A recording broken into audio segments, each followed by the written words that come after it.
President Trump, they're vowing to move forward with filling Ruth Bader Ginsburg's seat on the Supreme Court.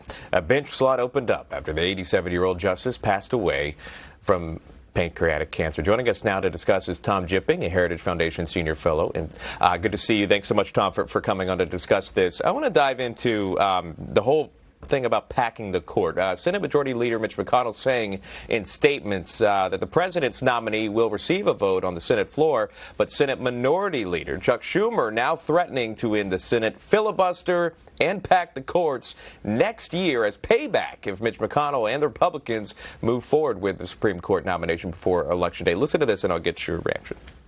Once we win the majority, God willing, everything is on the table. Everything is on the table. They're a direct threat.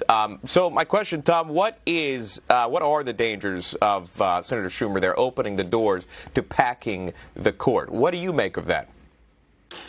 Well, it's important to point out what would also have to change in order to achieve his objective. They would have to first use what's sometimes called the nuclear option to eliminate the legislative filibuster, which would terminate a 200-year-old tradition with regard to legislation on all subjects.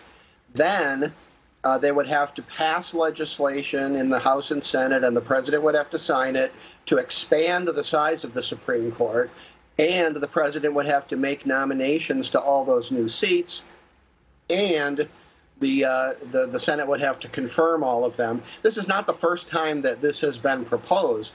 Franklin Roosevelt didn't like what the Supreme Court was doing in 1937 and proposed exactly the same thing. And thankfully, it was his own party Democrats then who said, look, if you manipulate the Supreme Court politically like this and you kind of jigger around with the number of justices in order to get decisions that you want, you're completely destroying the independent judicial branch of government. Democrats didn't put up with it from a Democratic president in 1937, and they shouldn't now. All right, so if I'm getting what you're saying, packing the court is it just fodder at this point? Is there any meat to that threat, or is this just all politics and rhetoric? Well, it would require the Democrats taking the Senate and a Democrat being elected president. Right. It could happen. We already have in the last number of years examples of, using sort of maneuvers and gimmicks to try to change the way the Senate operates. The nuclear option back in 2013 about judicial filibusters, this kind of stuff. A lot of very untoward, kind of underhanded, backdoor things that have been happening in the last decade or two to change the way our government operates in a way that, the American people really don't readily see. And it damages all the institutions of our government.